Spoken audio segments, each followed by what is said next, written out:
Jsi tak nešikovný, že se všichni cítí nepříjemně. Nechoď sem. Matčina slova mi zněla v hlavě, když jsem seděla se skříženýma nohama na podlaze obývacího pokoje v Portlandu v Oregonu, obklopená cestovními brožurami. Ranní světlo pronikalo skrz závěsy a vrhalo teplé obrazce na dřevěné podlahy mého bytu. Měla jsem se připravovat na sestřinu svatbu, ale místo toho jsem plánovala útěk do Paříže. Jmenuji se Kayla a před týdnem mi bylo 27. Většinu života jsem byla rodinným zklamáním, dcerou, která se nikdy nevyrovnala své mladší sestře Vanesse, zatímco ona proplouvala životem a sbírala úspěchy a obdivovatele. Já jsem se potácela se sociální úzkostí a sklonem říkat špatné věci ve špatnou chvíli. Telefonát od mé matky přišel o 3 dny dříve a byl veden tím zvláštním tónem, který si pro mě vyhradila. Částečně podrážděným, částečně rozpačitým. Vanessa si brala Wesleyho, developera. Jehož rodina vlastnila polovinu nemovitostí na nábřeží v Seattlu. Svatba měla být okázalá záležitost na historickém sídle, 200 hostů mělo být oblečeno ve značkových šatech a popíjet šampaňské, které stálo víc než můj měsíční nájem.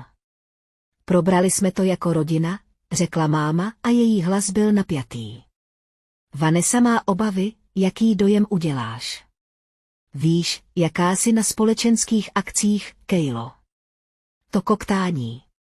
To trapné mlčení. Wesleyho rodina si na vystupování potrpí a tenhle den musí být dokonalý. Chtěla jsem se hádat, bránit se, poukázat na to, že jsem také její dcera. Ale slova mi uvázla v krku stejně jako vždycky, když jsem se jí snažila postavit. Místo toho jsem zašeptala, rozumím, a ukončila hovor dřív, než se rozplakala. Moje nejlepší kamarádka Zoe mě našla plakat v kabince v pojišťovně, kde jsme obě pracovali jako likvidátorky pojistných událostí. Vyslechla si celý příběh, zatímco mi třela kruhy na zádech, a s každým dalším detailem se tvářila stále rozhořčeněji. To je naprosto kruté, řekla rozhodně. Jsi její sestra. Měla bys tam být. Mají pravdu, zamumlala jsem a otřela si oči. Jsem trapná. Lidé se kvůli mě cítí nepříjemně. Okamžitě toho nech. Zoe mě chytila za ramena a přinutila mě, abych se jí podíval do očí. Jsi pozorná a milá. To, že nejsi hlučná a okázalá jako Vanessa, neznamená, že jsi méněcenná. Ale Zoina slova nedokázala vymazat celoživotní pocit, že do své vlastní rodiny nepatřím. Můj otec, úspěšný chirurg, byl vždycky odtažitý, víc ho zajímal jeho golfový handicap než dcera. Matka, posedlá postavením a vzhledem, věnovala veškerou svou pozornost Vanesse, dceři, která na ní vrhala dobré světlo. A Vanessa sama se brzy naučila, že když mě odstrčí stranou, získá si víc pozornosti, takže místo toho, abych bojovala o své místo na svatbě, kde mě nechtěli, jsem se rozhodla jinak. Objednala jsem si letenku do Paříže s odletem ráno v den Vanessiny svatby. Celý den jsem se chtěla toulat po Louvru, jíst croissanty v kavárnách na chodníku a předstírat, že jsem někdo jiný, někdo sebevědomý a svobodný. Na mobilu mi zazvonila zpráva od matky. Vanessa se chce ujistit, že nemáš v plánu přijít bez pozvání. Prosím, potvrdě to. Odepsala jsem, budu mimo zemi. Přeji ti krásný den. Nepřišla žádná odpověď. Žádný pokus přesvědčit mě o opaku. Žádná změna názoru na poslední chvíli. Jen ticho, které mi řeklo vše, co jsem potřeboval vědět. Ještě ten večer jsem si koupil letenku a sledoval, jak se můj spořicí účet zmenšuje, když jsem klikal na potvrzovací tlačítko. Bylo to impulzivní a drahé, ale představa, že budu za oceánem, když se moje sestra provdala do bohatství a postavení, mi připadala nezbytná pro přežití. Nemohla jsem stát stranou. Když moje rodina slavila beze mě, když se usmívala na fotky, které mě vylučovaly z jejich historie, Zoe mi pomohla naplánovat cestu a její nadšení mi postupně zvedalo náladu. Zmapovali jsme muzea, restaurace a parky. Trvala na tom, abych si koupila nové šaty, něco krásného, v čem bych se cítila výjimečná. I když bych byla sama. Zasloužíš si vlastní oslavu, řekla, když jsme nakupovali. Koho zajímá nějaká dusná svatba? Vždyť budeš v Paříži. Večer před odletem jsem si pečlivě zabalila, složila tmavě modré šaty, které mi Zoe pomohla vybrat, a přidala opotřebovaný paperback románu, který jsem si chtěla přečíst. Přibalila jsem si malý deník a říkala si, že bych si tuhle cestu, tenhle akt, kdy jsem si vybrala sama sebe, mohla pro jednou zdokumentovat, když jsem zavírala kufr. Na telefonu se mi rozsvítilo oznámení. Byl to příspěvek na Instagramu od Vanessy, fotka, na které ona a Wesley zářili, s popiskem o jejich nadcházející svatbě a věčné lásce. Komentáře byly zaplaveny srdíčkovými emotikony a gratulacemi. Projížděla jsem je a poznávala jména bratranců, rodinných přátel a vzdálených příbuzných, kteří všichni budou svědky jejího dokonalého dne. Rychle jsem aplikaci zavřela. Hruď se mi sevřela emocí, kterou jsem nedokázala pojmenovat. Nebyla to zrovna žárlivost. I když i ta tam byla, byl to spíš smutek za vztah, který jsme nikdy neměli, za rodinu, která se nikdy necítila jako ta moje. Ráno, kdy jsem odjížděla, bylo jasné nebe a nezvykle teplé počasí. Chytila jsem brzký vlak na letiště, kufr se kutálel vedle mě a srdce jsem měla lehčí než před několika týdny. Dělala jsem něco pro sebe, něco odvážného, ale když jsem se v letadle usadila na sedadlo a sledovala, jak pode mnou mizí Portland, nemohla jsem se zbavit podivné předtuchy, jako by mi unikalo něco důležitého, co zatím nevidím. Let do Paříže byl dlouhý, ale klidný. Dívala jsem se na 3 filmy, které jsem chtěla vidět. Podřimovala jsem u okna a snažila se neustále nekontrolovat čas. Někde nad Atlantickým oceánem měla Vanessa kráčet uličkou v šatech, které pravděpodobně stály víc než moje auto. Moje matka by plakala radostí, otec by stál pyšný, jeho úspěšná dcera by se vdávala přesně do takové rodiny, jakou schvaloval. A já bych byla 30 000 stop ve vzduchu a utíkala pryč. Do Paříže jsem přiletěla, když vycházelo slunce a zbarvovalo město do růžových a zlatých odstínů. Taxikář, který mě dovezl do mého malého hotelu poblíž latinské čtvrti, mluvil lámanou angličtinou a během jízdy ukazoval orientační body. Město bylo krásnější, než jsem si představovala. Samá elegantní architektura a bulváry lemované stromy. Po ubytování a rychlé sprše, která ze mě smyla únavu z cesty, jsem se převlékla do pohodlného oblečení a vyrazila ven. Svatba se měla konat asi za 6 hodin, v půlce odpoledne sietského času, v Paříži v podvečer. Plánovala jsem, že tou dobou už budu hluboko v Louvru, obklopená uměním a turisty, příliš rozptýlená na to, abych si představila, že mi něco chybí. Dopoledne uběhlo v příjemné mlze. Procházel jsem se Lucemburskou zahradou a pozoroval děti, jak ve fontáně plavou na lodičkách. Zastavila jsem se v pekárně, kde se žena za pultem srdečně usmála na mou příšernou francouzštinu a dala mi ke kávě makromku navíc. Procházela jsem se podél Seiny, fotila Notre Dame a mosty a sbírala momentky na důkaz toho, že jsem se skvěle bavila. Ale pod povrchním potěšením se skrývala dutá bolest. Pořád jsem myslela na Vanessu a přemýšlela, jestli si všimla mé nepřítomnosti, jestli se mě někdo zeptal, kde jsem. Nejspíš ne, matka nejspíš všem řekla, že jsem nemocná nebo zaneprázdněná prací. Bylo by to jednodušší než přiznat, že mě nepozvali, když jsem vyrůstala. Byli jsme s Vanessou od začátku rozdílné. Narodil se krásný, s jemnými rysy naší matky a hustými, lesklými vlasy. Byla přirozeně charismatická, dokázala okouzlit dospělé a bez námahy si získávat přátele. Já jsem naproti tomu zdědila otcovu výšku a nevýrazné rysy. Na společenských akcích jsem byl neohrabaný, lépe jsem se cítil s knihami než s lidmi, naše matka se netajila svou přízní. Vanessa dostávala nejlepší oblečení, větší ložnici. První výběr všeho, když jsem se pokusila něco namítnout, matka si povzdechla a řekla, nebuď složitá, Kejlo. Víš, že Vanessa má víc příležitostí. Jsme jen praktičtí. Těmi příležitostmi, o kterých mluvila, byly modelingové konkurzy, soutěže krásy a společenské akce, kde se Vanessa mohla předvést. Očekávalo se ode mě, že ustoupím do pozadí, že budu vděčná za předávky a jakoukoliv pozornost, která zbyde. Můj otec, zaneprázdněný svou chirurgickou praxí, si této nerovnosti sotva všiml. Když jsem se s ním o tom jednou pokusila promluvit, nepřítomně mě pohladil po hlavě a řekl, jste obě moje dcery. Teď mě nechte, ať si v klidu přečtu svůj deník. Jediný člověk, který mi kdy dal pocítit, že si mě váží, byla moje babička z otcovy strany. Žila s námi během mého dětství a viděla, jak mi rodinná dynamika ubližuje. Brávala mě na zvláštní výlety, jen nás dva, a říkala mi, že jsem chytrá a zajímavá. Nedovol, aby tě dělali malou, pošeptala mi jednou. Máš své vlastní světlo, Kejlo. Nenech nikoho, aby ho zhasínal. Zemřela, když mi bylo 15, a já měla pocit, že jsem přišla o jediného spojence. Potom jsem se stáhla ještě víc do sebe a odpočítávala dny, kdy budu moct odejít z domova na Vysokou. Když jsem to konečně udělala a nastěhovala se na 3 hodiny vzdálenou kolej. Měla jsem pocit, že se poprvé můžu nadechnout, ale ani vzdálenost nevymazala ty vzorce. Vanesu pořád chválili, věnovali jí pozornost, milovali ji.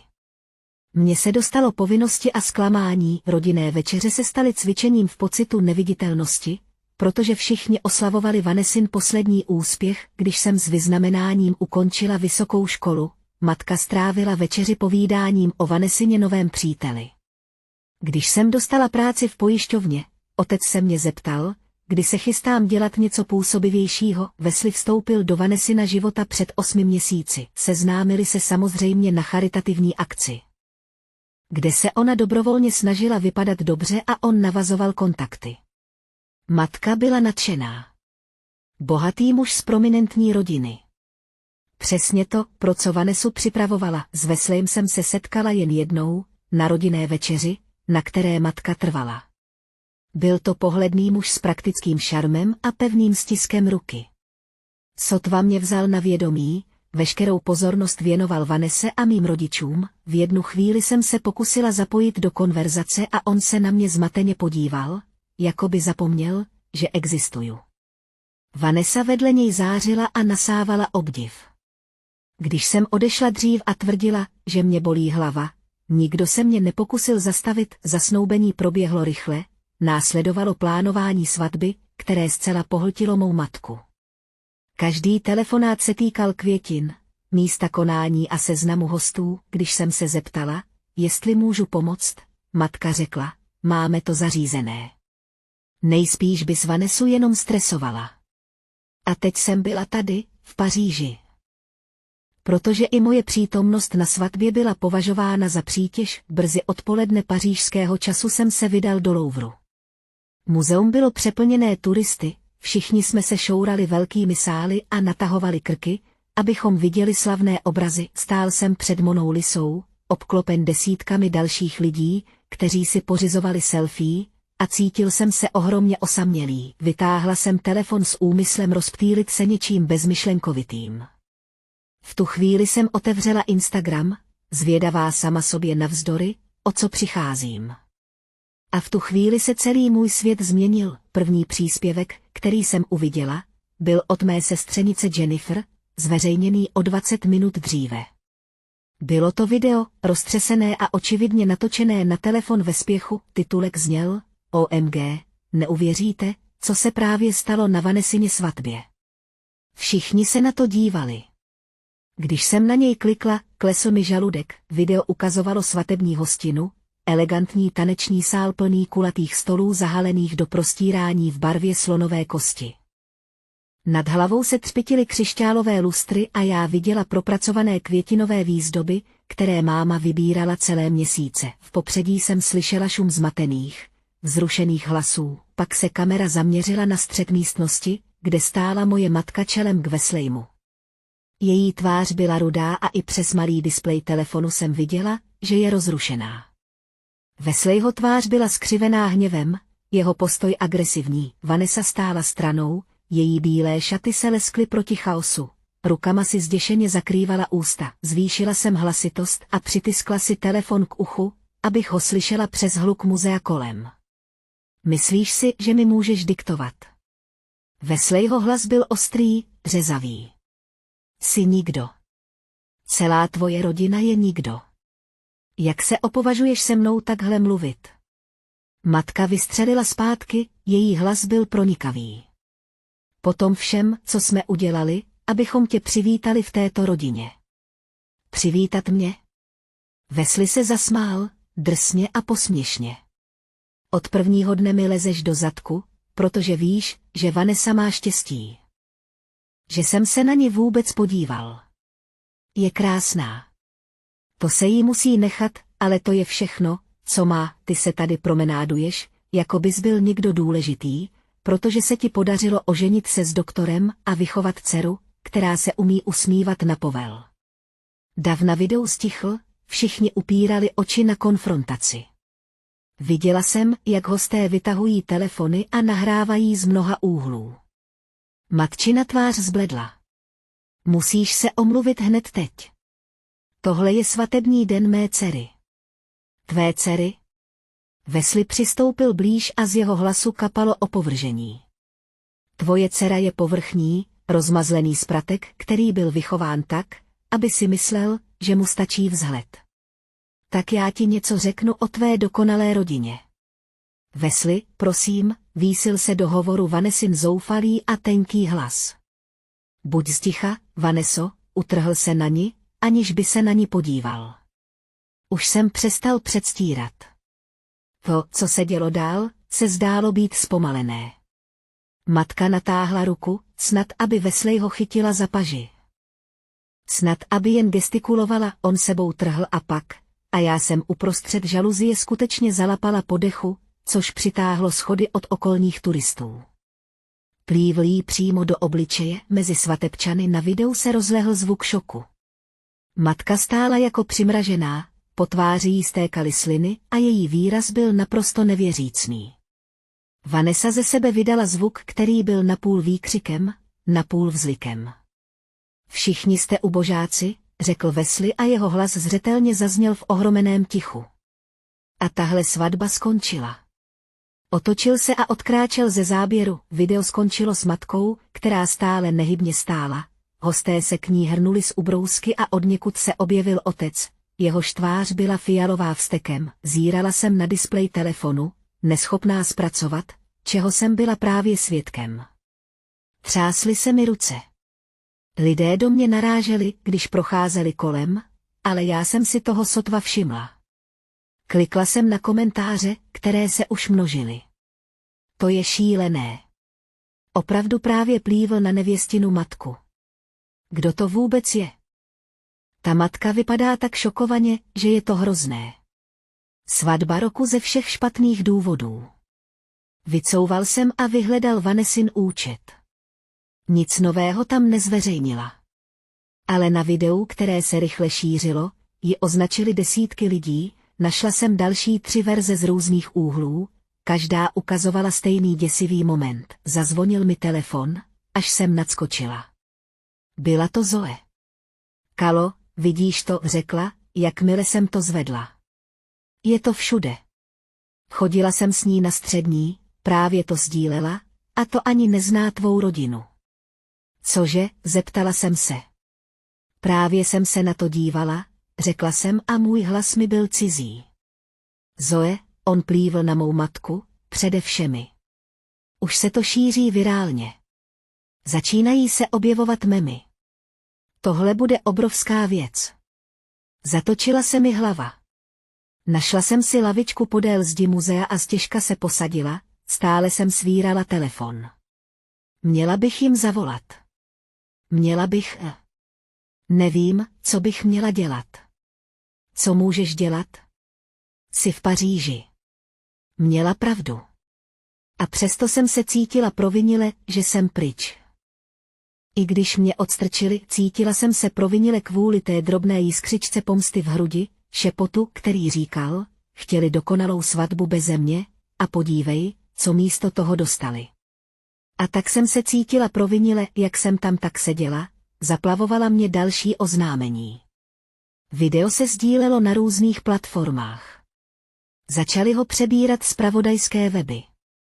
Během hodiny se na něm objevil trendový hashtag křížek Wedding Spitgate, znovu mi zazvonil telefon. Tentokrát to byl můj otec. Zírala jsem na jeho jméno na displeji a prst se mi vznášel nad tlačítkem pro přijetí hovoru. Nikdy mi nevolal jen tak na pokec, jen když ho k tomu máma donutila, nebo když něco potřeboval, co bych mu teď asi tak mohla říct. Nechala jsem ho přepojit do hlasové schránky, pak zavolala moje matka. Pak Vanessa. Pak zase moje matka. Sledovala jsem, jak každý hovor zůstává bez odpovědi, a měla jsem pocit, že z bezpečné vzdálenosti sleduji. Jak se mi hroutí můj starý život. Turisté pokračovali v návštěvě muzea a nevšímali si mé krize, jedna rodina se fotila kousek ode mě, děti se smály. Nějaký pár se francouzsky dohadoval, kterou galerii navštíví příště. Život šel dál, lhostejný, ohlédl jsem se na svůj telefon, na zamrzlý záběr matčiny tváře, po jejíž tváři kloužou sliny, na Wesleyho výraz čirého opovržení, na Vanessiny zděšené oči a pomyslel jsem si, všechno se změní.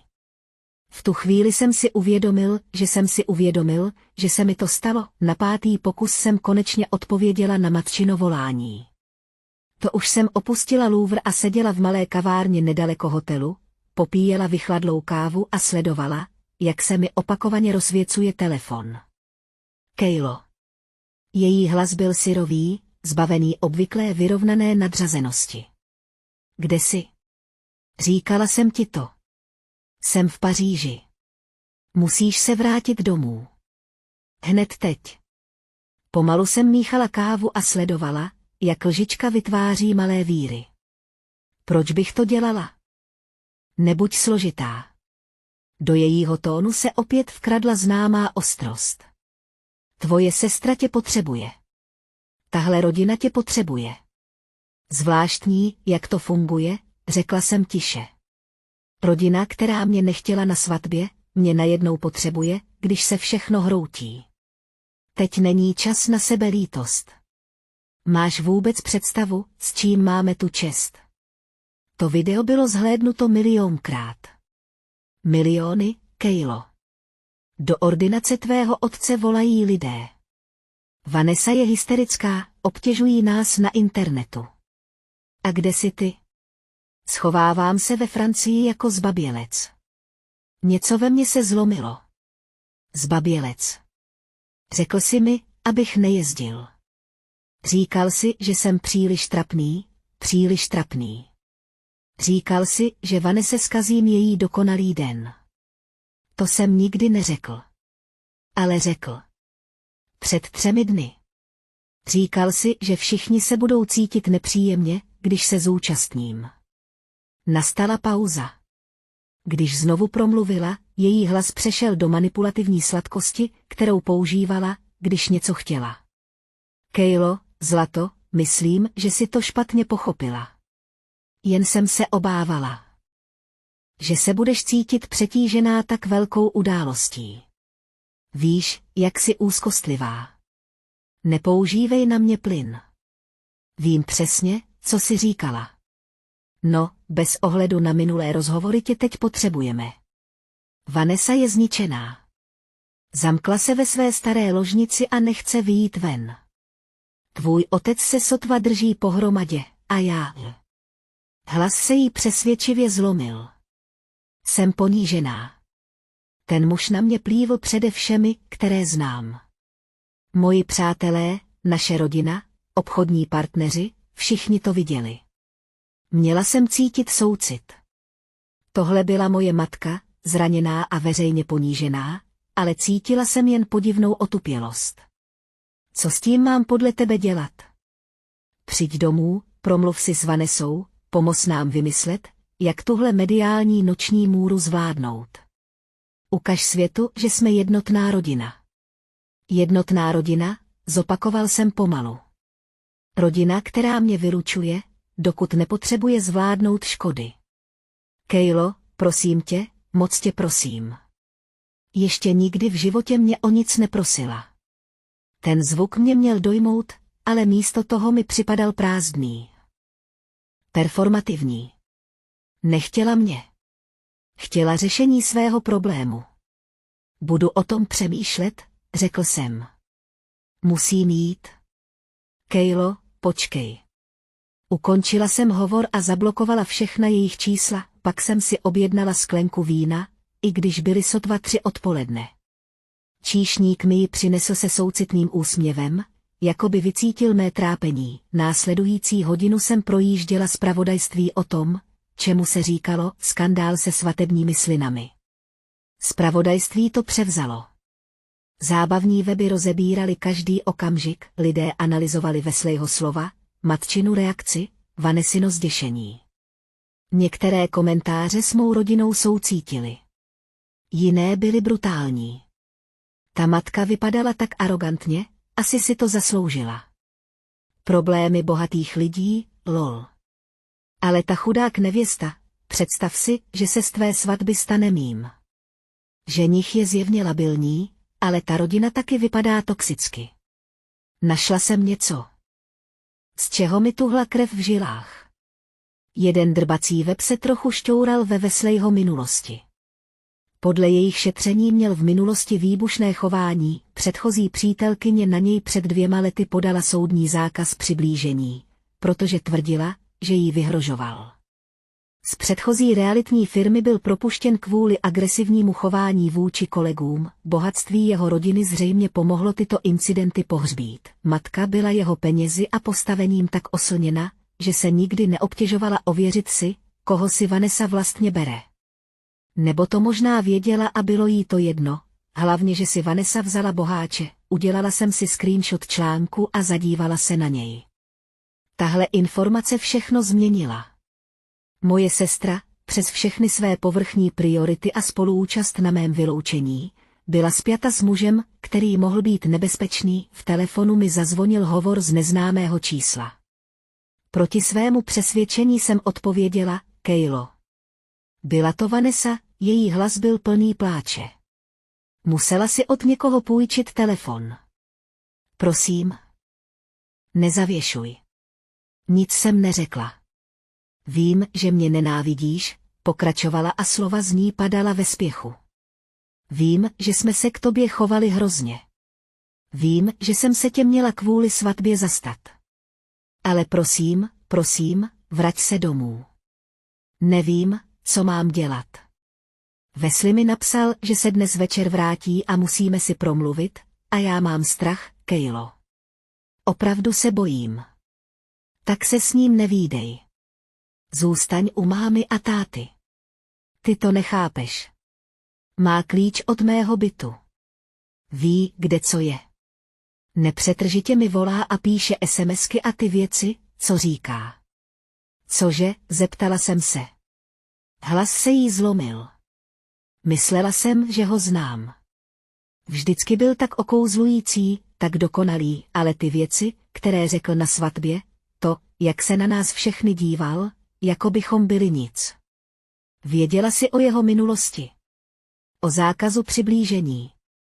O práci, o kterou přišel, mlčení, pak, o čem to mluvíš. Poslala jsem jí ten článek. Slyšel jsem, jak se při čtení prudce nadechla. Panebože, zašeptala. Panebože, Kejlo, to jsem netušila. Máma s tátou dělali všechno v pozadí. Říkali, že je dokonalý. Říkali, že jeho rodina je. Viděli peníze a postavení a přestali se dívat. Vanessa teď plakala ještě víc. Potřebuju tě. Prosím. Vím, že si tvou pomoc nezasloužím, ale jsem tvoje sestra. Bojím se toho, co by mohl udělat. Zavřela jsem oči a bojovala se soupeřícími emocemi.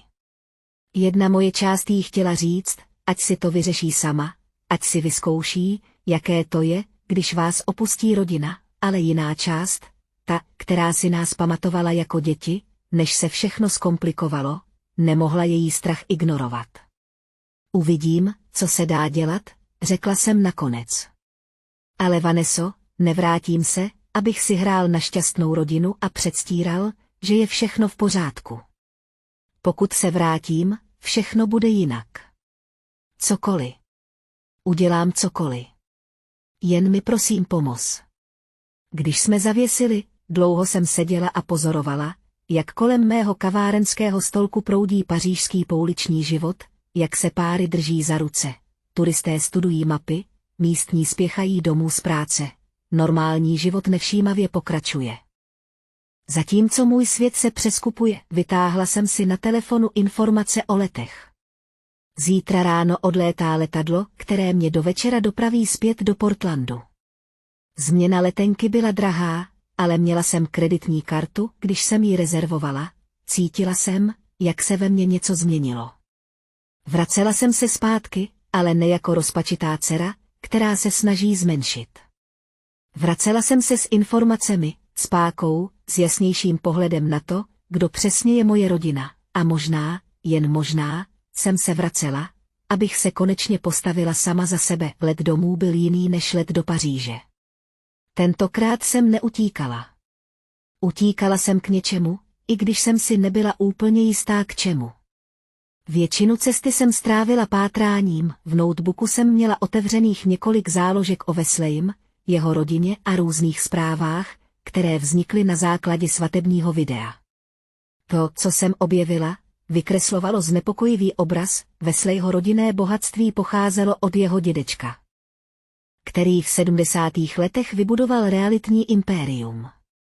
Sám Wesley byl ale nejmladší syn, často přehlížený ve prospěch svých úspěšnějších starších bratrů. Jeho postavení v rodinné firmě bylo převážně ceremoniální.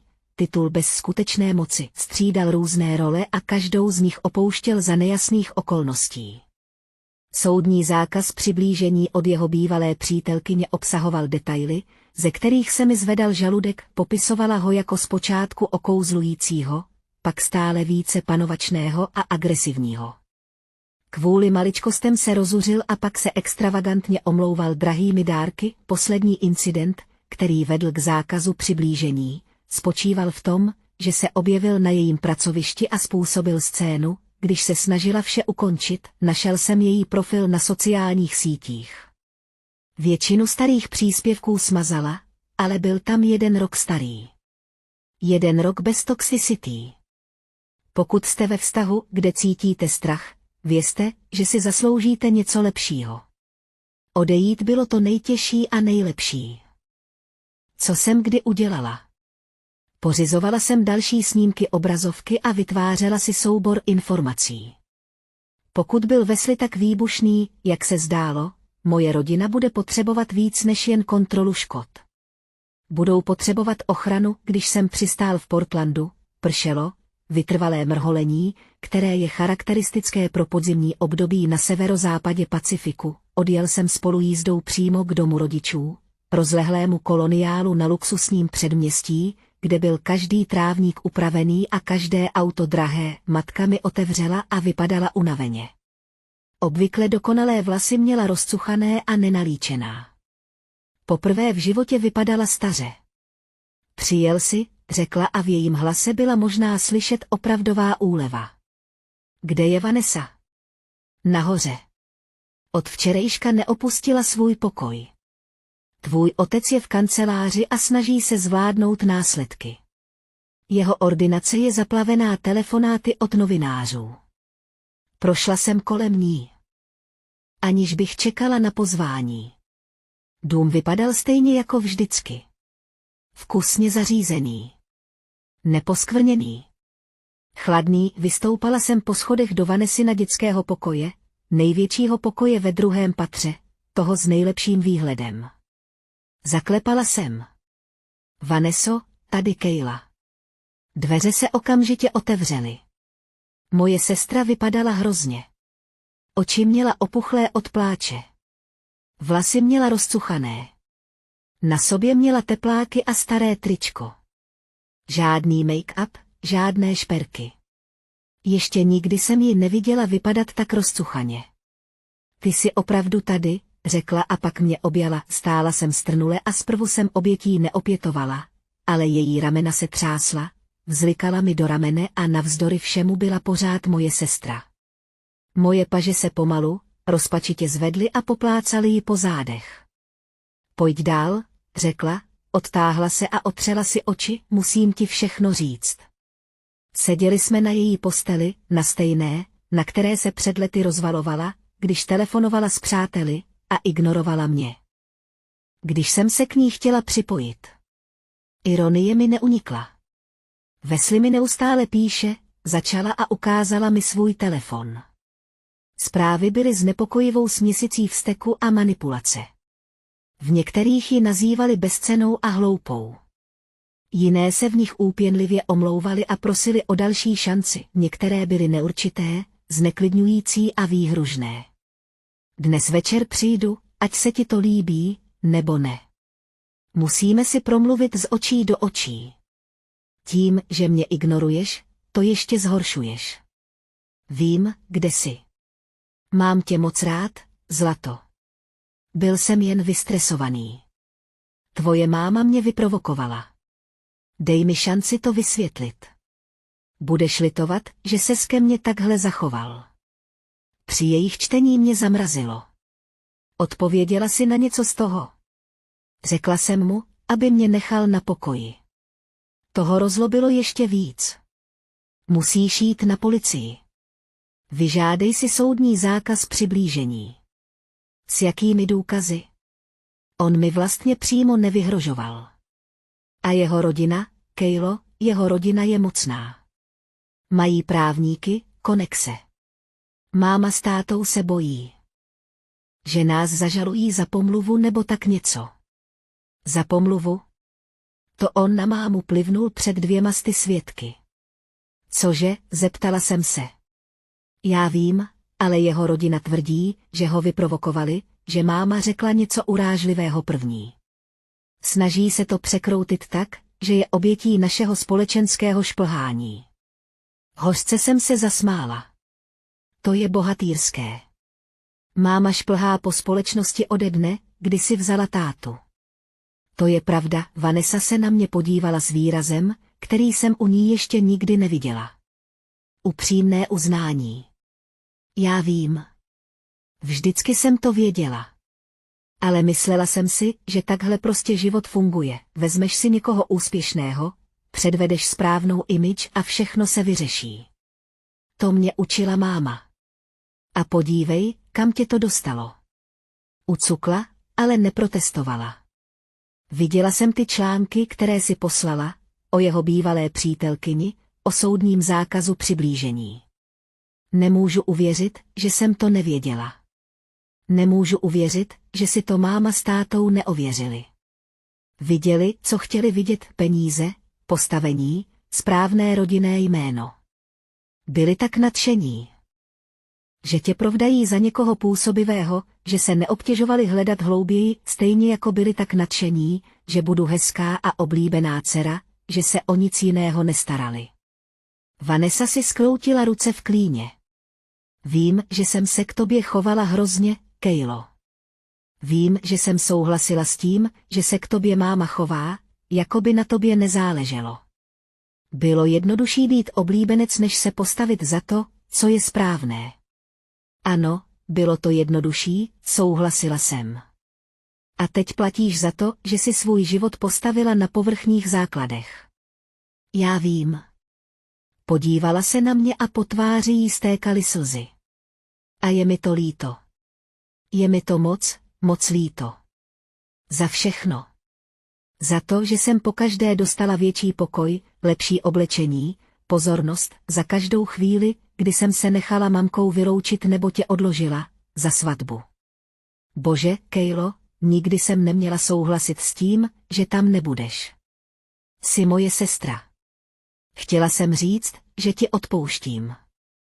Chtěla jsem ji obejmout a říct jí, že to spolu napravíme. Ale léta bolesti se nevypaří jednou omluvou, ať je sebou přímější.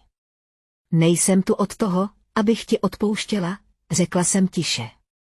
Jsem tu, protože máš strach a požádala si o pomoc. Ale Vanesso, až tohle skončí, budeme si muset vážně promluvit o naší rodině a o tom, jak se k sobě navzájem chováme. Já vím. Chci to. Chci být lepší. Než jsem stačila odpovědět, uslyšeli jsme zdola křik. Mužské hlasy, jeden z nich až děsivě povědomý ze svatebního videa. Wesley dorazil. Plížili jsme se k vrcholu schodiště a podívali se dolů. Wesley stál v předsíni, čelem k mé matce. Otec se zřejmě právě vrátil domů a stál mezi nimi s tváří zrudlou hněvem. Vypadni z mého domu, říkal otec, jeho hlas byl pevný a ovládaný tím chirurgickým způsobem, který měl, když byl rozuřený, ale snažil se to nedat najevo. Potřebuju vidět Vanessu, řekl Wesley. Byl rozcuchaný, drahý oblek pomačkaný, vlasy rozcuchané. Vypadal, jako by se nevyspal. Nebere mi telefon. Musím jí to vysvětlit. Plívl si na mou ženu. Na svatbě mé dcery. Ponížil si celou naši rodinu. Máš přesně 10 vteřin na to, abys odešel, než zavolám policii. Zasmál se a z toho zvuku mi naskočila husí kůže. Policii. A co jim řekneš, že jsem se nepohodla s tchyní, že jsem se rozčílila na vlastní svatbě? Ne, odpověděla jsem. Napadl si ji. Takhle tomu říká. Zajímavé, když to byla ona, kdo mě popadl jako první. Já jsem se bránil. To je lež, vyjekla matka. Nikdy jsem se tě nedotkla. Jsi nechutná. Ty řekl a hlas mu klesl do něčeho nebezpečného. Možná by si směla dávat pozor na to, co říkáš. Moje rodina má velmi dobré právníky. Mohli bychom ti to hodně stížit. Pro vás všechny. Cítil jsem, jak se Vanessa vedle mě chvěje. Vytáhl jsem telefon a začal nahrávat, natočil jsem ho tak, abych zachytil scénu dole, ať už se dál stalo cokoliv, chtěli jsme mít důkazy. Vyhrožuješ nám?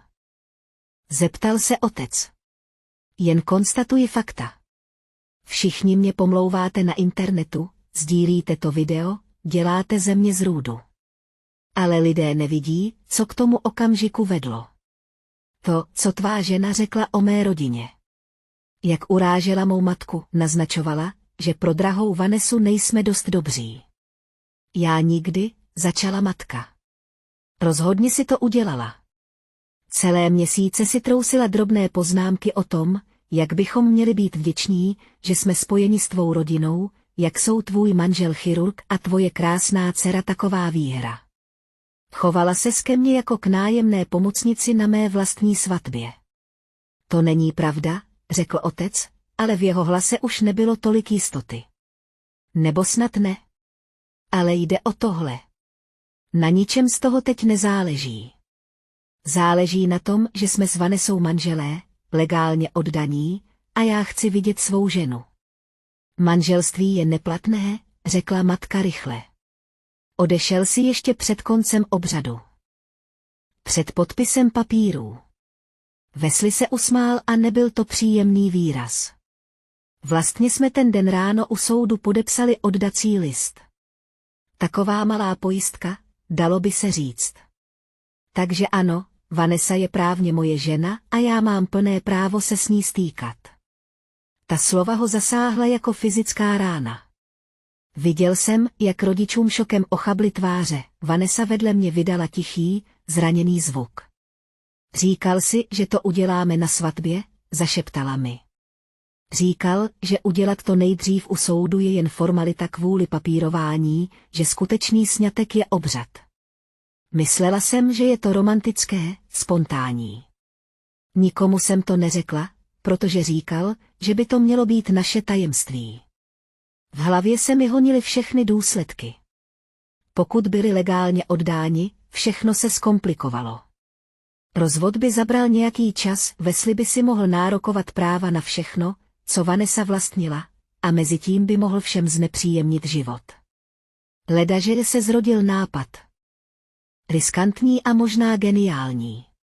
Ale nejdřív jsem potřebovala víc informací, podala jsem svůj telefon Vanesse, která stále nahrávala, a zašeptala, natáčej dál. Ať tě nevidí. Pak jsem sešel dolů. Kdo sakra jsi? Wesley se zeptal, když mě uviděl. Já jsem Kayla, ta druhá dcera, ta, která nebyla dost důležitá, aby ji pozvali na svatbu. Rodiče na mě zírali, jako bych se zjevila ze vzduchu. Matka vypadala vyděšeně. Otec zmateně. Kejlo, vrať se nahoru, řekl otec. Ne. Chci slyšet, co mi chce Wesley říct. Otočila jsem se k němu a snažila se mluvit klidně a vyrovnaně. Máš pravdu, že s mojí matkou bývají potíže. Absolutně jí příliš záleží na postavení a vzhledu, ale plivat na ni, to byla docela dobrá volba. Dotlačila mě příliš daleko. Čím přesně? Co řekla, že to ospravedlňuje takovou reakci? Ona. Zaváhal a já viděl, jak se v něm rodí lež. Urazila mou matku. Tvoji matku, která nebyla na svatbě. Další zaváhání. Urazila mou rodinu. Můžeš být konkrétní. Protože existuje tucet videozáznamů toho incidentu z různých úhlů a na všech je zvuk docela zřetelný. Řekla, potom všem, co jsme udělali, abychom tě přivítali v téhle rodině, tě tohle vytočilo. Ty jsi tam nebyl. Nevíš, co se stalo předtím, než se začaly natáčet kamery. Nevím. Máš pravdu. Nebyl jsem tam, protože mi máma řekla, abych tam nechodil, protože jsem trapný a všem bych to znepříjemnil. Nechala jsem to viset ve vzduchu. Ale vím jedno. Vím o Jessice, o tvé bývalé přítelkyni, o tom soudním zákazu přiblížení. Wesleyho tvář se velmi sklidnila. Vím o práci, o kterou si přišel v Davidson Properties kvůli vyhrožování kolegovi. Vím o obvinění z řízení v opilosti, které právníci tvé rodiny nechali zmizet. Vím, že jsi zklamáním své rodiny, syn, který nedokáže dostát svým bratrům, který dostal falešnou pozici, aby tě zaměstnali a ty ses vyhnul problémům. Ty nic nevíš, řekl, ale jeho hlas ztratil jistotu. Vím, že jsi Vanessu viděl jako výhru, krásnou. Naivní ženu z rodiny, která se zoufale snaží provdat za peníze. Vím, že jsi ji milostně bombardoval, izoloval ji od přátel a učinil ji závislou na svém souhlasu. Klasická taktika násilníka.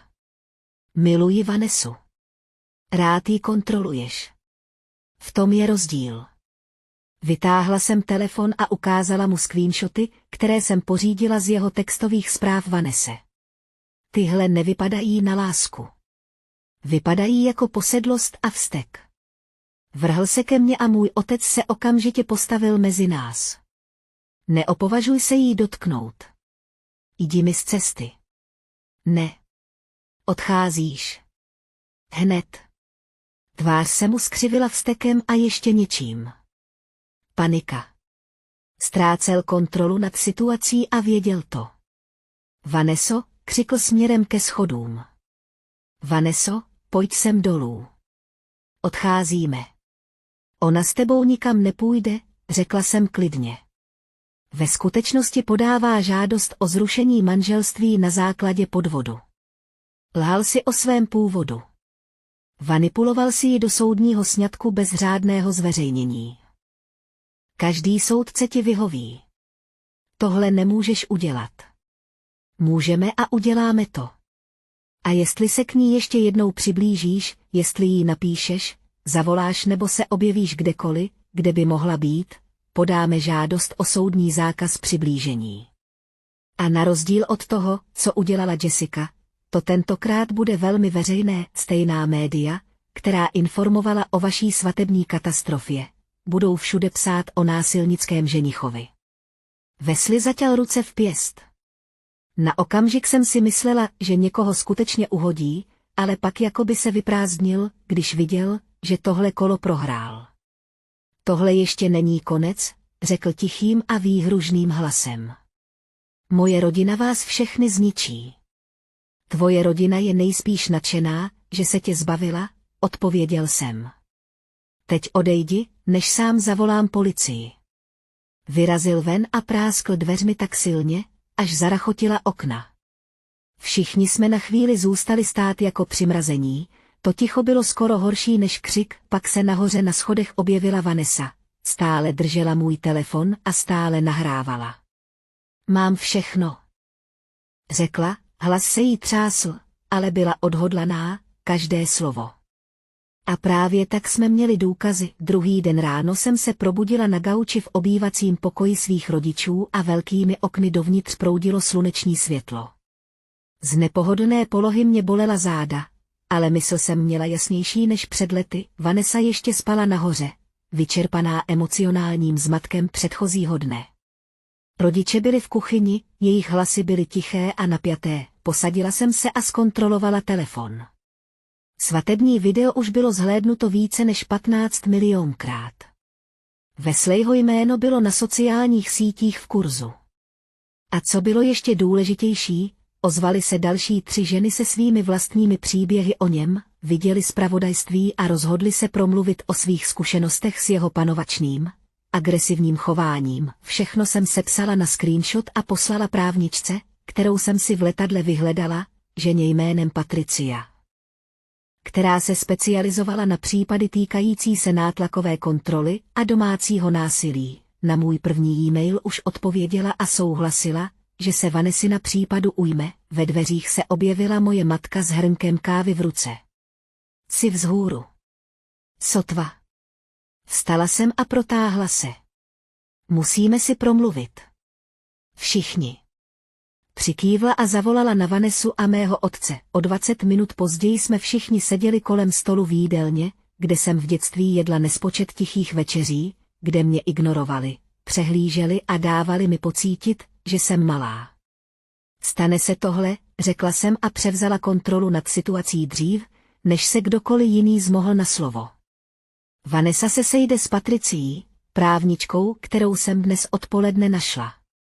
Podáme žádost o zrušení manželství na základě podvodu a nátlaku. Máme video ze včerejšího večera, máme jeho textové zprávy a máme výpovědi jeho bývalé přítelkyně a dalších žen, které se přihlásily. Co když se mu rodina pomstí? Zeptal se otec. Ať to zkusí. S takovou pozorností veřejnosti bude každý jejich právní krok podroben zkoumání.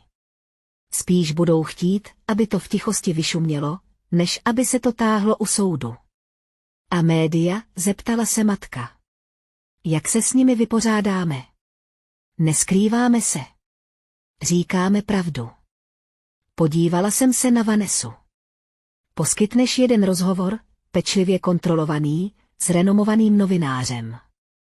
Řekneš svůj příběh o tom, jak jsi byla zmanipulovaná a podvedená. Budeš sympatická nevěsta, která zjistila, že její ženich není tím, za koho se vydává.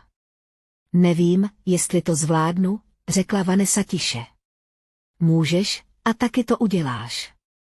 Protože právě teď si jen vtipná hláška ve virálním videu. Ale když převezmeš kontrolu nad svým příběhem, staneš se přeživší, někým, s kým se ostatní ženy mohou stotožnit. Matka mě zkoumala s výrazem, který jsem nikdy předtím neviděla, něco jako respekt. Hvězdička, kdy se stala tak schopnou. Hvězdička, vždycky jsem byla. Jen ses nikdy neobtěžovala si toho všimnout. Hvězdička, ta slova visela ve vzduchu. Otec se tvářil nesvůj. Vanessa se dívala na své ruce. Matka zrudla v obličeji, ale pro tentokrát se nehádala. Máš pravdu, řekla nakonec matka a její hlas byl sotva slyšitelný. Nikdy jsem tě neviděla jasně. Byla jsem tak soustředěná na Vanessu, na život, který jsem pro ní chtěla, že jsem tě jako matka zklamala. Přiznání jsem nečekala. Ano, zklamala. Je mi to líto, Kejlo. Opravdu mě to mrzí. Vím, že to nic nespraví, ale potřebuju, abys věděla, že to teď vidím. Jak špatně jsme se k tobě chovali. Jak nespravedlivé to všechno bylo. Vanessa se natáhla přes stůl a vzala mě za ruku. Taky mě to mrzí. Za všechno. Podíval jsem se na obě. Na ty ženy, které utvářely tolik mé bolesti. Část mého já chtěla jejich omluvy odmítnout, způsobit jim bolest, jakou způsobili oni mě, ale jiná část, ta, která byla unavená z toho, že v sobě nosí všechen ten hněv. Chtěla zkusit něco jiného. Nejsem připravená říct, že je všechno odpuštěno, řekla jsem opatrně, ale jsem ochotná pracovat na něčem lepším, pokud si opravdu ochotný se změnit. Jsme, řekla Vanessa. Slibuji, že ano. Otec si odkašlal. Kejlo, dlužím ti také omluvu. Chyběl jsem, když si potřebovala otce. Nechal jsem tvou matku diktovat, jak naše rodina funguje, a neochránil jsem tě před její přízní. To bylo špatně. Ano, bylo. Setkal jsem se s jeho očima. Ale jak jsem jim řekl, jsem ochotný to zkusit, pokud budeš ochotný být jiný. Přikývl, vypadal starší a nejistější, než jsem ho kdy viděla. Dobře. Tak se dáme do práce. Vytáhla jsem notebook. Byla jsem vzhůru od 5 hodin ráno a vymýšlela plán. Patricie se dnes ve 2 odpoledne může setkat s Vanessou. Oslovila jsem také Loren, novinářku, které důvěřuji a která pracuje pro jednu z hlavních zpravodajských stanic, má zájem o exkluzivní rozhovor s Vanessou, ale musíme si pospíšit. Než se k tomu dostane někdo jiný. Odkud všechny ty lidi znáš, zeptala se mě máma. Budovala jsem si vlastní život, zatímco ty si mi nevěnovala pozornost. Mám konexe, schopnosti a dovednosti, na které ses nikdy neobtěžovala zeptat. Během několika následujících hodin jsme plán uskutečnili. Vanessa se sešla s Patricií, která okamžitě vyplnila papíry o zrušení manželství a začala shromažďovat důkazy. Trénoval jsem Vanessu, co má při rozhovoru říkat, a pomáhal jí najít svůj hlas, přičemž sdělení mělo být jasné a sympatické. Toho večera dorazila do domu Loren s malým kamerovým štábem. Byla profesionální a milá a Vanessu okamžitě uklidnila. Rozhovor trval hodinu a Vanessa v něm upřímně vyprávěla o tom, jak s ní Wesley manipuloval, jak byl sňatek u soudu prezentován jako romantická spontánnost, a ne jako taktika kontroly, kterou ve skutečnosti byl, a jak je vděčná, že pravda vyšla najevo dřív, než bylo pozdě. Chci, aby ostatní ženy věděly, že zneužívání nemusí vždy vypadat tak. Jak si myslíte, řekla na kameru a po tváři jí stékaly slzy. Někdy je okouzlující a vypadá jako láska. Někdy pochází z bohatých, vážených rodin. A někdy to nevidíte, dokud vám tu iluzi něco nenaruší. Když bylo po všem, Loren poděkovala a slíbila, že reportáž bude odvysílána do 48 hodin. Bude to silné, řekla. Jste velmi stateční. Po jejím odchodu se Vanessa zhroutila na pohovku, emocionálně vyčerpaná. Posadil jsem se vedle ní a ona si opřela hlavu o mé rameno. Děkuji ti, zašeptala, že se svrátila. Že jsi mi pomohla. Nezasloužím si to. Možná ne, souhlasil jsem. Ale nedělám to jen kvůli tobě. Dělám to, protože je to správné. A protože se možná, jen možná, můžeme stát sestrami, kterými jsme měli být od začátku. Stiskla mi ruku a poprvé po letech mi to gesto připadalo upřímné. Rozhovor se vysílal o 2 dny později v hlavním vysílacím čase. Dívala jsem se na něj s rodinou v obývacím pokoji, všichni jsme byli napjatí a mlčeli. Vanessa působila zranitelně, ale zároveň silně. Sympaticky, aniž by byla slabá, producenti odvedli skvělou práci při střihu, když vedle Vanessiny výpovědi zařadili virální svatební video. Mě pak ukázali textové zprávy, které Wesley poslal, a zařadili rozhovory s dalšími 2 ženami, které se přihlásily. Ohlas byl okamžitý a ohromující. Během hodiny byly Vanessiny sociální sítě zaplaveny podpůrnými zprávami. Hashtag ze svatebního skandálu se změnil z posměchu na podporu, ženy sdílely své vlastní příběhy o manipulaci a zneužívání. Narativ se zcela převrátil a pak se situace ještě zlepšila. Druhý den ráno vydala Wesleyho rodina prostřednictvím svého publicisty prohlášení. Bylo pečlivě formulované, zjevně napsané právníky. Ale poselství bylo jasné. S Wesleyem přerušili styky, uznali, že má vážné osobní problémy, které, jak doufali, bude řešit a že podporují Vanessino rozhodnutí ukončit manželství. V podstatě ho hodili pod autobus, aby ochránili svou vlastní pověst. Chrání své impérium, řekl otec a přečetl si prohlášení na telefonu. Nechtějí být spojováni s touhle katastrofou. Což znamená, že nebudou bojovat proti zrušení manželství, potvrdila Patricie, když jsem jí zavolal. Už se mi ozvali jejich právníci. Jsou ochotni se dohodnout rychle a v tichosti.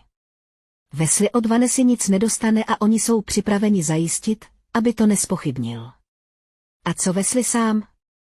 Zeptal jsem se. Ten se odmlčel. Vyřídil všechny své sociální sítě. Podle všeho se ubytoval v nějakém wellness centru v Arizoně. Jeho rodina v podstatě zaplatila za to, aby na nějakou dobu zmizel. Pocítila jsem nával uspokojení.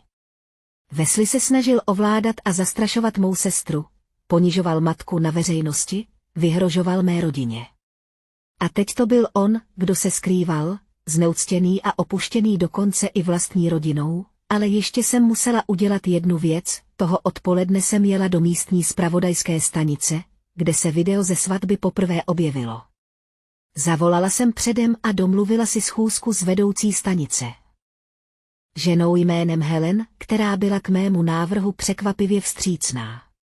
Takže vy chcete udělat pokračování, řekla a opřela se v kancelářské židli. O vás, o sestře, kterou nepozvali. Nejen o mě. O tom, jak mohou být rodiny toxické, jak prospěchářství ničí vztahy a jak někdy člověk, kterého všichni přehlížejí, nakonec zachrání všechny ostatní. Helen se usmála. To se mi líbí. Je to skvělý úhel pohledu. Zapomenutá dcera, která se vrací, aby zachránila svou rodinu. Velmi přesvědčivé. A je to pravda. Vytáhla jsem telefon a ukázala jí SMSku od matky, tu, která mi říkala, abych na svatbu nechodila, protože jsem příliš nešikovná. Mám ovšem dokumentaci. Můžu ukázat, jak tahle rodina fungovala, jak se mnou zacházeli a jak jsem se přesto rozhodla jim pomoci. Proč to děláš? Když se k tobě chovali tak špatně, proč se takhle vystavuješ? Ne, odpověděl jsem. Protože už mě nebaví být neviditelná.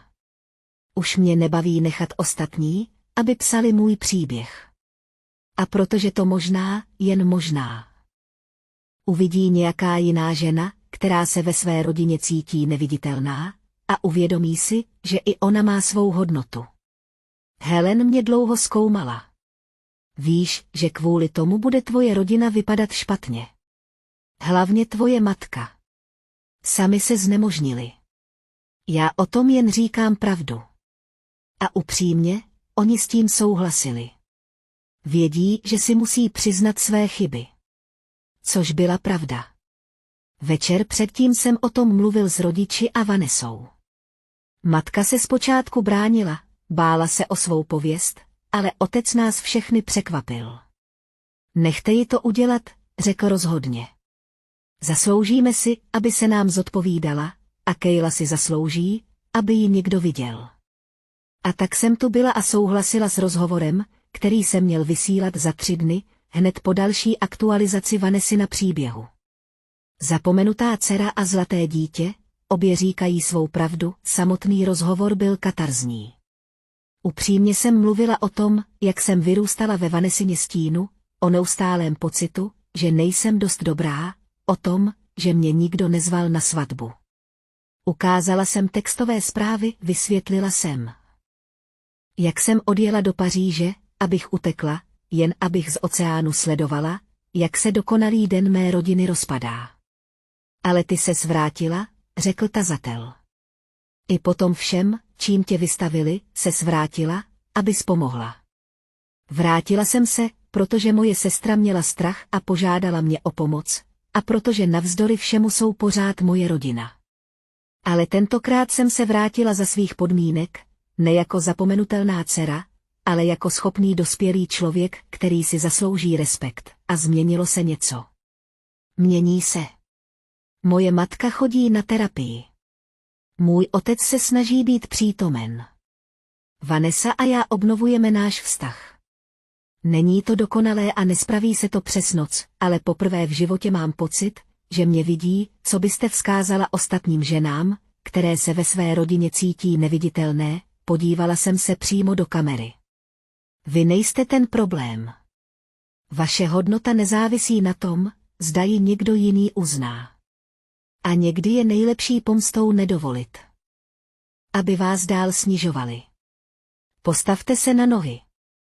Mluvte nahlas. Zaujměte místo, zasloužíš si tu být. Když se rozhovor vysílal, můj telefon explodoval zprávami. Ozvali se mi přátelé, se kterými jsem léta nemluvila. Spolupracovníci mi říkali, že nemají tušení, s čím jsem se potýkala. Cizí lidé mi posílali zprávy, ve kterých mi děkovali za mou upřímnost, ale nejdůležitější zpráva přišla od Zoe. Jsem na tebe tak pyšná. Jsi bojovnice. Usmála jsem se a odepsala. Jen mi chvíli trvalo, než jsem si to uvědomila. Toho večera se moje rodina sešla na večeři v restauraci, což byla naše první veřejná schůzka od skandálu. Lidé nás poznávali, ale místo odsudků nám nabízeli podporu. Několik žen ke mně a Vanese přistoupilo, aby nám poděkovali za to, že jsme promluvili, když jsme seděli u stolu. Moje matka pozvedla skleničku. Na Kejlu, řekla s hlasem zhuštěným emocemi, za to, že nás zachránila, i když jsme si to nezasloužili. Na Kejlu. Opakovali ostatní, pozvedla jsem svou vlastní sklenici a setkala se s očima každého z nich. Na druhou šanci a na to, že se polepšíme. Cinkli jsme sklenicemi a já jsem poprvé v paměti cítila, že k tomuto stolu skutečně patřím. O 3 měsíce později jsem stála ve dveřích malé konferenční místnosti v centru Portlandu a sledovala, jak si tucet žen hledá svá místa u stolu. Bylo to 3. setkání podpůrné skupiny, kterou jsem založila, prostor pro ženy, které se potýkají s odmítnutím ze strany rodiny, zvýhodňováním a jedinečnou bolestí z pocitu neviditelnosti pro lidi, kteří by je měli mít nejraději. Děkuji vám všem, že jste přišli, řekla jsem a posadila se do čela stolu. Pojďme se obejít a podělit se o to, jaký byl tento týden. Odpovědi se různily. Některé ženy dělaly pokroky ve vztazích se svými rodinami. Jiné se rozhodly ustoupit a vytvořit si odstup. Jedna žena se svěřila, že konfrontovala své rodiče kvůli dlouholetému zvýhodňování svého bratra, a i když to bylo bolestivé. Cítila se poté lehčí. Jako bych si konečně dovolila přiznat bolest, řekla, a toto přiznání bylo svým způsobem uzdravením. Přikývla jsem a přesně jsem pochopila, co tím myslela. Moje vlastní uzdravení byl proces, nejeden okamžik. Měsíc od svatby byl naplněn obtížnými rozhovory, terapeutickými sezeními a bolestnou upřímností, ale pomalu, postupně se moje rodina měnila. Matka se zavázala k týdenní terapii a skutečně se mi omluvila několikrát, nejen jednou v krizovém okamžiku. Učila se zkoumat své vlastní chování a chápat, jak její posedlost postavením a vzhledem poškodila její dcery. Nebylo to dokonalé, ale byl to pokrok. Otec se mnou začal chodit každý týden na kávu, jen my dva, kde se mě skutečně ptal na můj život a naslouchal mým odpovědím. Zpočátku se cítil rozpačitě, nebyl zvyklý na opravdový kontakt se mnou, ale snažil se, na té snaze záleželo. Vanessa a já jsme pomalu obnovovali náš vztah. I ona začala s terapií. Pracovala na své spoluvině na rodinné dynamice a na svém vzorci definování sebe sama prostřednictvím mužské pozornosti. Několikrát týdně jsme si teď telefonovali. Byly to skutečné rozhovory o skutečných věcech, nepovrchní výměny názorů jako dřív. Zrušení manželství bylo dokončeno bez jakéhokoliv sporu ze strany Wesleyho nebo jeho rodiny. Vanessa se přestěhovala do vlastního bytu, skromného bytu, který si mohla dovolit sama, a vracela se do školy, aby dokončila studium, které opustila, když se začala soustředit na hledání bohatého manžela. Strávila jsem tolik času snahou být tím, co chce máma, že jsem zapomněla zjistit, co chci já, řekla mi během jednoho z našich telefonátů. Je mi 25 let a teprve teď se sama sebe ptám, co mě vlastně baví dělat. Lepší pozdě než nikdy, řekla jsem, co se týče Wesleyho, ten se tiše usadil v zapomnění. Wellness pobyt se změnil v delší pobyt a proslýchalo se, že mu rodina v podstatě zaplatila, aby se držel stranou a nebyl vidět. Jeho sociální sítě zůstaly smazané, těch pár lidí, kteří tvrdili, že ho viděli, říkalo, že vypadal zesláble, dokonce zlomeně. Nestrácel jsem energii tím, že bych ho litoval. Rozhodl se sám a teď žil z následky. Moji energii bylo lepší věnovat budování něčeho pozitivního. Podpůrná skupina se z mého původního nápadu rozrostla v něco skutečného a smysluplného.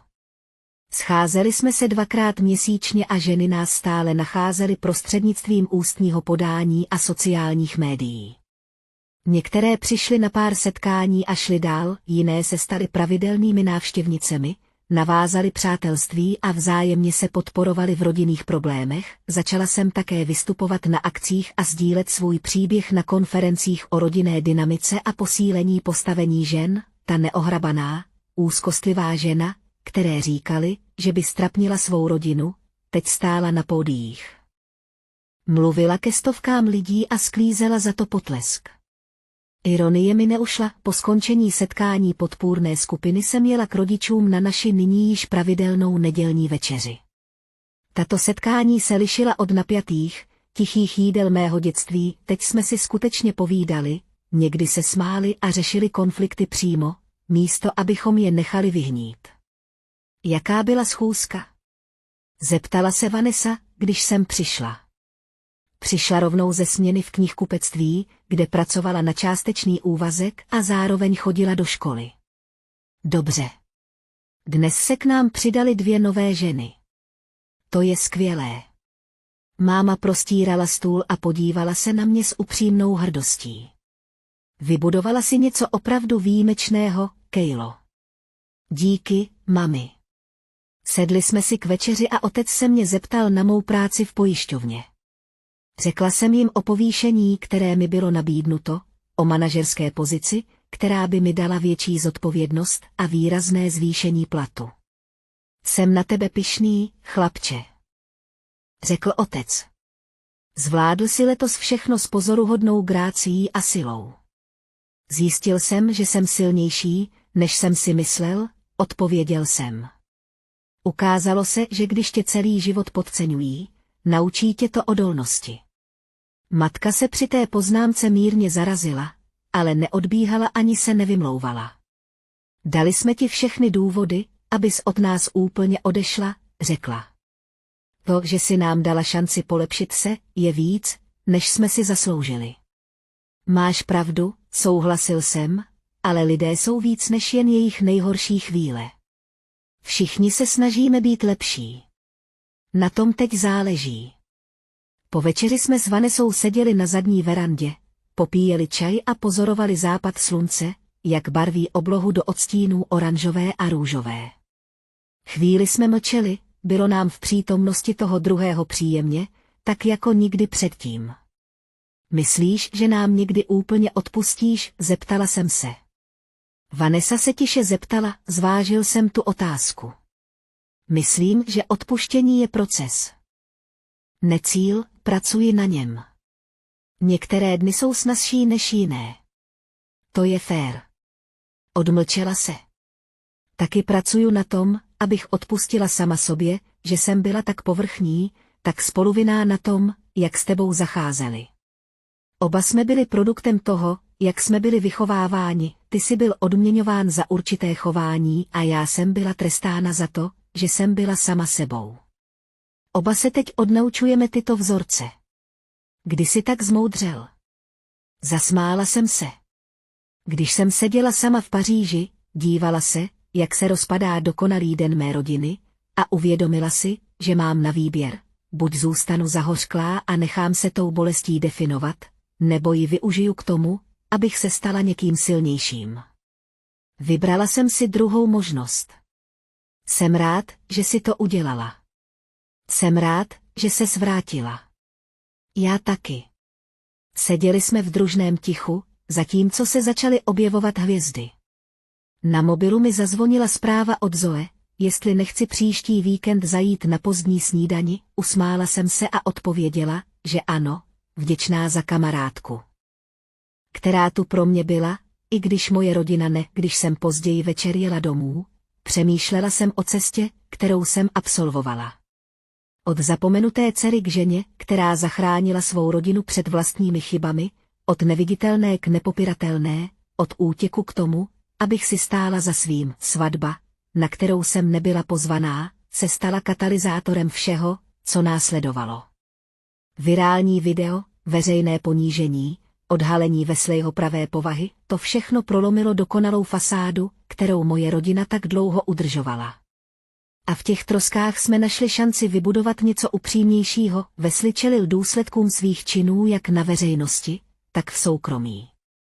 Prohlášení jeho rodiny trvale poškodilo jeho pověst v jejich společenských kruzích. Ostatní ženy, které se přihlásily, poskytly rozhovory, které vykreslily jasný vzorec jeho zneužívajícího chování. Přišel o místo v rodinné firmě, ztratil přístup k jejich bohatství a stal se varovným příběhem o oprávněných mužích, kteří si myslí, že šarm a peníze omlouvají krutost. Jeho jméno bylo navždy spojeno s okamžikem, kdy plívl na mou matku, což byla trvalá skvrna na jeho charakteru, kterou žádné wellness ústupky nemohly vymazat. Naposledy jsem slyšela, že žije v malém bytě v Arizoně. Poprvé v životě pracuje v normální práci, je pokořený a osamělý, což je přesně to, co si zaslouží. I moje matka čelila vlastnímu zúčtování. Její sociální sítě byly po odvysílání mého rozhovoru zaplaveny kritikou, což ji donutilo konfrontovat se s tím, jak se její chování jeví ostatním. Několik jejich přátel se od ní distancovalo, protože se jim nelíbilo, že pravda vyšla najevo. Mnoho nocí proplakala, truchlila nad pověstí, kterou si budovala celá desetiletí. Ale ztrátou této falešné image získala něco cennějšího. Skutečné vztahy se svými dcerami, postavené spíše na upřímnosti než na přetvářce. Stále se učila, stále občas klopítala, ale upřímně se snažila být lepším člověkem a matkou. Co se týče mě, naučila jsem se, že pomsta nemusí znamenat jen destrukci. Někdy je nejlepší pomstou odmítnout, aby se něčí nízké mínění o vás stalo vaší realitou. Někdy je to vzít bolest, kterou způsobili, a přeměnit ji ve smysl. Někdy je to postavit se a říct, zasloužil jsem si něco lepšího a odteď to budu vyžadovat. To je pro mě jako pro někoho jiného. 27 let jsem se snažila zmenšit, abych zapadla do rodinného vyprávění. Teď jsem se přestala zmenšovat. Skončila jsem s omlouváním se za to, že zabírám místo. Už jsem přestala být zapomenutelnou dcerou, byla jsem Kayla a konečně jsem se plně zviditelnila. A to bylo to nejsladší vítězství ze všech.